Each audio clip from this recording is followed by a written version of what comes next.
Salve, salve família, aqui quem fala é o Lutz do canal Cortes Podcast e no meu primeiro mês monetizado eu já fiz $3.000 só seguindo o que esse cara fala no curso dele. Então se você quer ganhar dinheiro com internet e YouTube sem nem precisar aparecer, confere o primeiro link na descrição. Aí vamos pra parte polêmica então, porque veio o Castanhari, a gente falou sobre isso, o Castanhari, ele fez o documentário de duas horas, maravilhoso. Documentário, né? Veio um especial lá e tal. Eu achei muito incrível porque ele buscou ser o mais imparcial possível, ele trouxe informações. Ele tem a opinião dele, ele falou aqui pra gente a opinião, ele fala, mas ele tentou ser o mais imparcial, achei legal isso daí. Ele mostra, cada um toma a sua decisão, mas ele tem a opinião dele e acredito que você tem a sua também. E eu não tenho a minha porque eu não assisti aquele... cara, eu não consegui assistir aquele negócio do HBO. Minha mulher assistiu comigo, falei, vou parar, cara, tá me fazendo tão mal, velho. Você conseguiu assistir? Você teve que assistir, né? Eu tive que assistir. Pra ter uma opinião, né? É isso que eu acho. Pra ter uma opinião, tem que assistir. Pra mim, assim que acabou, fiquei mal. Falei, porra, que bagulho... E assim, só que assistindo, eu já, de cara, comecei a questionar coisas, sabe? Tem alguns lugares... Vamos falar desse especial, chama... Living Neverland. Living in Neverland? É Living Neverland. Tá. Né? Deixando Neverland. O cara que fez é um...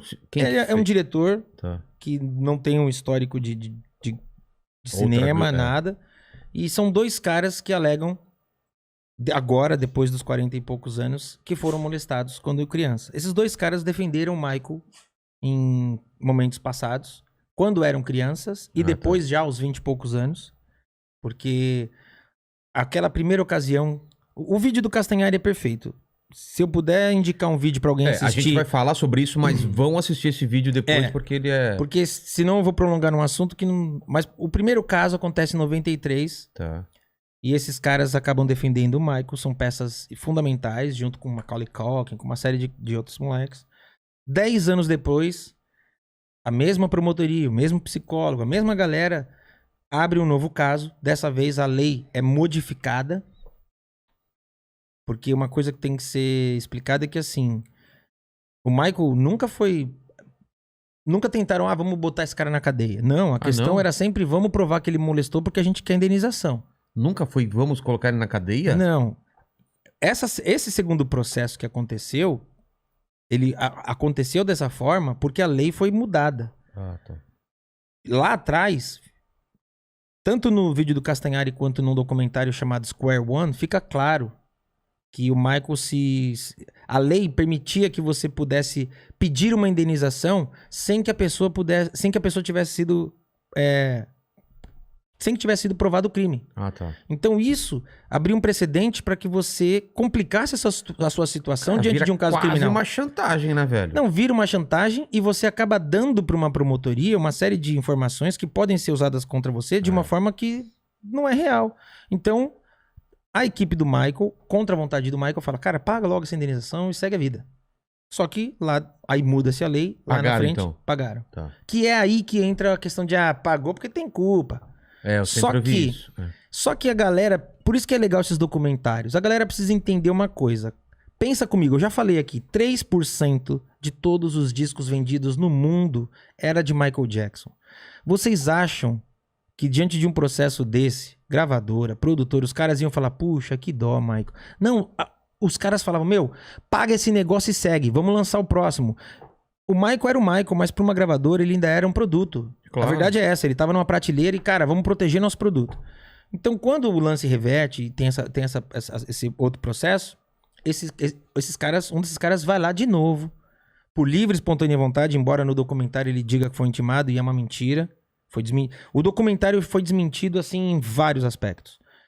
E aí, defende o Michael. Então, quando eles lançam esse documentário, algumas coisas me chamam a atenção. Primeiro, eles lançam no ano de aniversário de 10 anos que o Michael morreu. Então, tinha uma série de homenagens preparadas pro Michael. Uma série de lançamentos que iam ser feitos. Esses caras lançam esse documentário em fevereiro. Esse documentário, ele é lançado pela HBO, encabeçado por um cara chamado Harvey Weinstein. Ah, é? Já sabe quem é? Claro. Harvey Weinstein, antes pra de você... dar o rolo, né? Exato. Harvey Weinstein é tido hoje como o maior caso de assédio sexual da história dos Estados Unidos. Esse cara assediou todo mundo. E esse cara é o cara que, por trás da HBO e das relações com a Oprah, meio que dá um approach para esse documentário. Então, Quando esse documentário é lançado e rola essa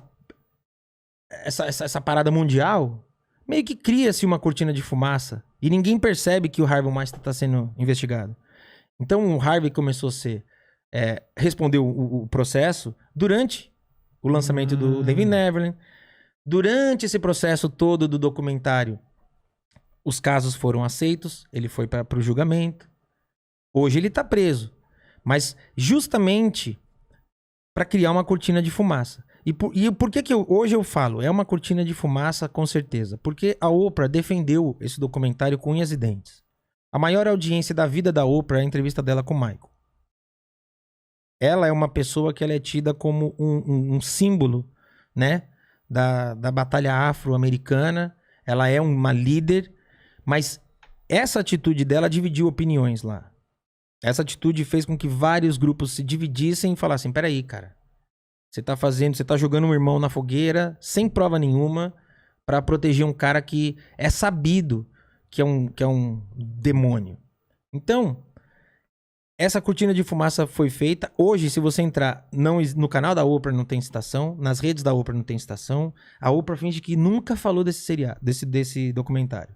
O documentário teve várias questões que foram desmentidas ao longo do tempo. Porque eles falam datas erradas. Por exemplo, um dos momentos o garoto fala que ele foi abusado na estação de trem. E aí ele fala que desde então, em 92, ele nunca mais pisou naquele lugar. Só que a estação de trem foi aprovada, porque Neverland era um parque. Eu entrei lá, eu vi. Ah, era um parque antes ou ele fez o parque? Neverland cara, Neverland é tipo uma Disney, cara. Você entra em Neverland, tem a casa, e aí você olha do lado, simplesmente tem uma réplica da estação de trem da Disney. Caramba. A Disney autorizou e foi feita essa réplica. Então o cara tinha isso, cinema, estúdio, zoológico, parque, tudo. E esse local do trem foi autorizada a construção em setembro de 92. Eu sei que com a data que ele falou. O negócio só foi ficar pronto em 93. Então, foram questionar. Olha, você falou uma data que não bate. Não, posso ter me enganado. Aí, eu acho que sempre que alguém se declarar vítima de alguma coisa, essa pessoa tem que ser ouvida. E tem que ser ouvida séria. Por isso que eu assisti o documentário, que eu acho que tem que ouvir, cara. Sabe? Tem que ouvir. Mas, eu penso o seguinte... Não, eu falei que não conseguia assistir pelos detalhes que eles estavam falando. É muito, né? Então, pesado as coisas que eles falam. Eu acho que é isso. Eles dão uma série de detalhes que, obviamente, não teremos nunca provas. E todas e todas as outras coisas que poderiam ser substanciais estão erradas. Datas, locais. Então tem uma hora que o menino fala que ele ficou lá hospedado sozinho com o Michael porque os pais foram pra viagem, aí descobre-se que não, que o menino foi com os pais, ele não ficou com o Michael sozinho porque tem a entrada do... Cara, descobriram tudo. Descobriram um registro de 20 anos atrás de hotel. Que o cara, não, ele não ficou não, ó. Ele entrou aqui porque tem a entrada dele no hotel.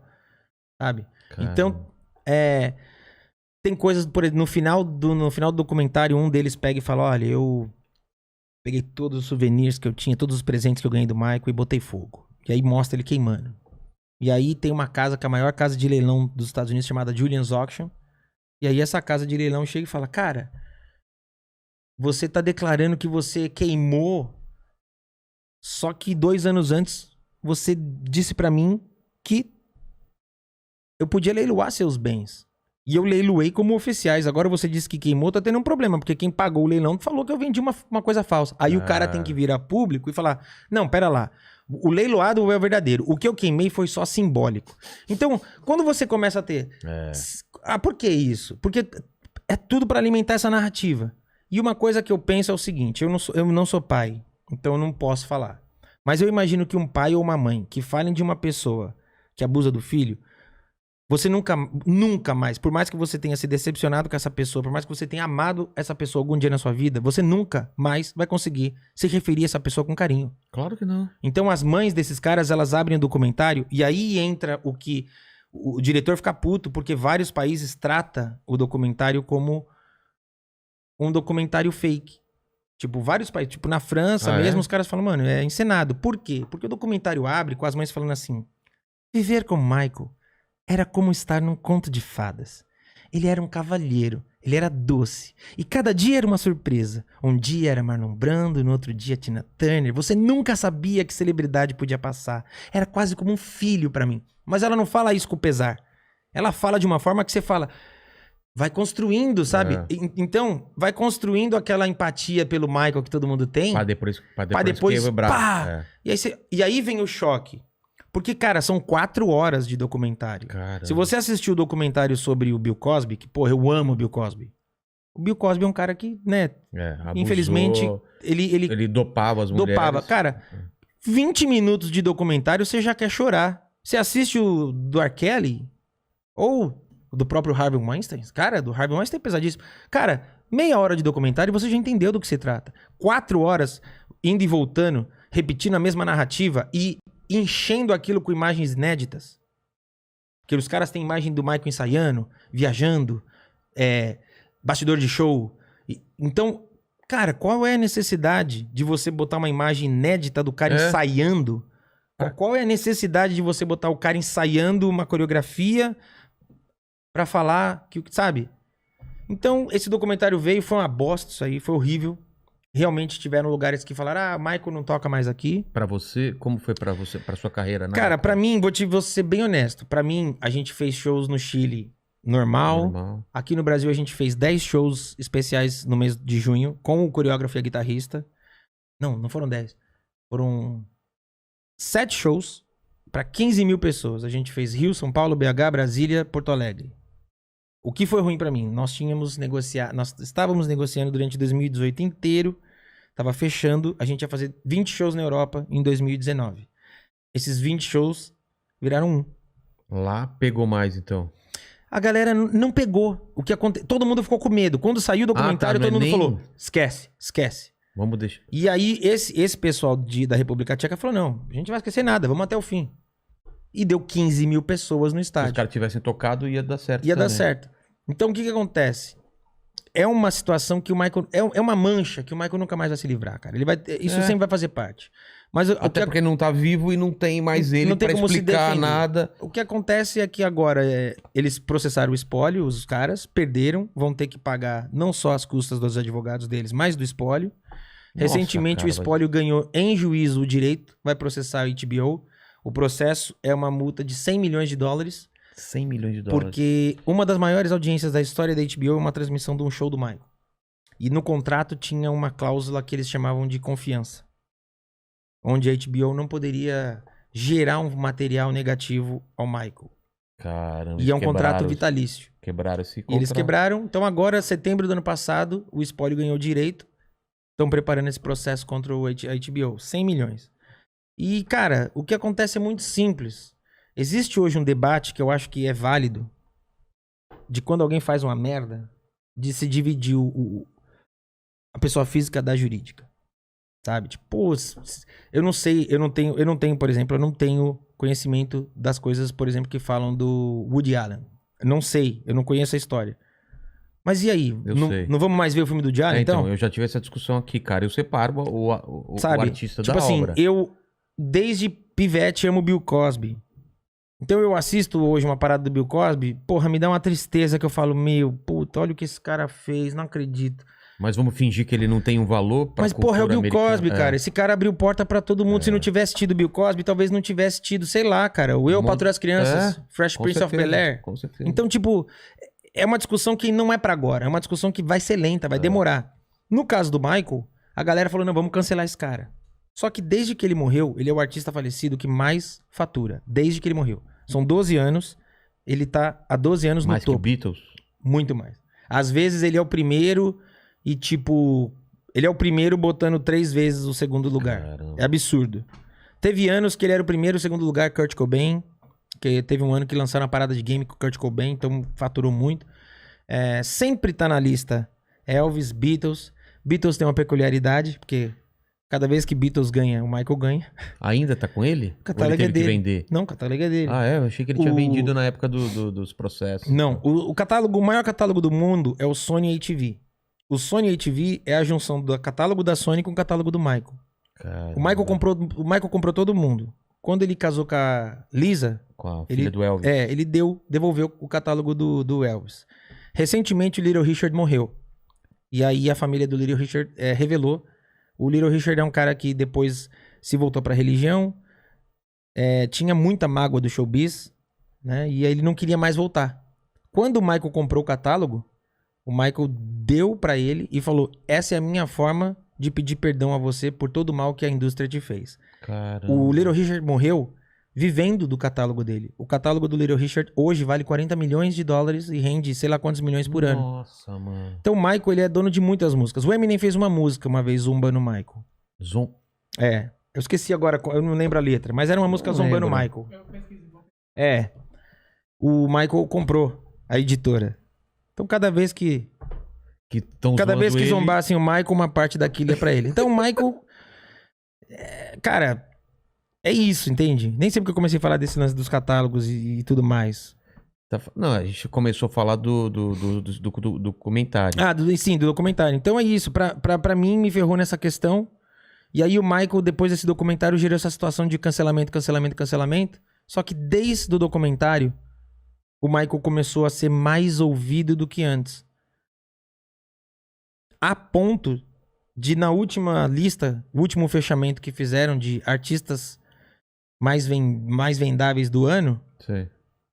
Entre os 10 mais, não é entre os mortos, entre os 10 mais. Tá lá, Drake, Taylor Swift, o 9º lugar é Michael. Caramba. Então, tipo, cara, é um cara que não vai ser cancelado, sabe? Porque a arte dele reverbera na Beyoncé, reverbera no The Weeknd, reverbera no Bruno Mars, reverbera em todo mundo. Então, é um cara que é muito grandioso. E é um cara que paga por uma coisa que, assim, eu sempre falo isso. Quando eu fui lá divulgar os shows que a gente vai fazer, eu tava lá na TV nervosão, o cara veio e perguntou: e aí, como é que lá é? Você fala onde? Nos Estados Unidos. Tá. Aí o cara falou: e aí, como é que é com esse documentário? Como é que você vê? Aí eu falei pra ele, cara, eu vejo da seguinte forma, o mundo inteiro tem o serviço de inteligência americana como a referência mundial. Michael Jackson foi investigado por 20 núcleos diferentes do FBI por 10 anos. E eles deram a investigação como sem rastros para o crime. Ele foi julgado, inocentado. Esses mesmos caras que fizeram esse documentário, quando eles tinham 9 e 11 anos, eles defenderam o Michael diante de psicólogos, delegados, promotores, juízes e advogados. E FBI. Então você quer me dizer que com 9 anos esses caras enganaram o sistema americano e agora eles estão falando a verdade? Porque se foi, ele enganou com 9, depois ele enganou com 25 e agora ele tá falando a verdade? Então vocês têm um sistema que é muito falho. Porque o Michael morreu como um homem inocente. E não há nada na justiça. Ele se foi como um homem inocente. Não há mais nada que a justiça possa fazer que altere isso. Aí os caras ficaram tipo... caralho. E pra mim, a discussão é essa. Pra mim é isso. Ele tá aqui pra dar a palavra dele? Não. Os caras agora vão vir, cada vez é uma palavra, cada vez é uma versão. O próprio documentário perdeu força porque... Tem outros com outra visão? Não. Outro documentário? Não. Não, acusando? A favor? Foi lançado o Square One e eu sei que tá sendo produzido um que tá colhendo depoimento de muita gente. Muita gente. E eles... Não sei pra quando vai ser, mas eu sei que... Como eu fiquei com contato de Neverland, Sim. O cara que me recebeu é um querido. Eu sei que tem coisas que foram gravadas lá. Tá. Como esse filme também que vão produzir, eu sei que tem coisas que vão ser feitas lá, porque já estão trazendo de volta coisas do Michael, pertences pessoais que não estavam mais lá. Então eu acho que vai sair alguma coisa com a outra versão. Porque é isso, os caras podem hoje falar o que quiser, é um direito deles. Só que eu acho muito estranho que as pessoas não questionem. E uma coisa que o documentário se baseou muito foi na história do movimento do Me Too. Porque o Harvey Weinstein aconteceu isso, né? Uma mulher, o presidente da Fox. Pô, Fox é uma das maiores potências do entretenimento mundial. O presidente da Fox era um dos maiores assediadores. Então, o movimento Me Too é um movimento que tem que ser respeitado porque uma mulher vem e fala que aconteceu... e as outras se sentem representadas, me too, me too, me too, me too. O mesmo com todo tipo de abuso. No caso do documentário do Michael, eles falaram, podem aguardar. O movimento Me Acharam Too... que aconteceu a mesma escalada de pessoas. E aconteceu o oposto. Todo mundo que de alguma forma foi citado no documentário moveu também um processo contra eles, falando, olha, eu discordo, eu continuo defendendo o Michael e eu não faço parte disso. Então, tipo, por enquanto não ganhou força isso. Esse não é o canal oficial do Inteligência Limitada, mas o pessoal aí tá ajudando a gente, tá divulgando. Então assiste esse vídeo, mas não se esquece de se inscrever no canal oficial, tá no comentário ou no link, eu não sei aonde, aí que tem um link aí, vai aí.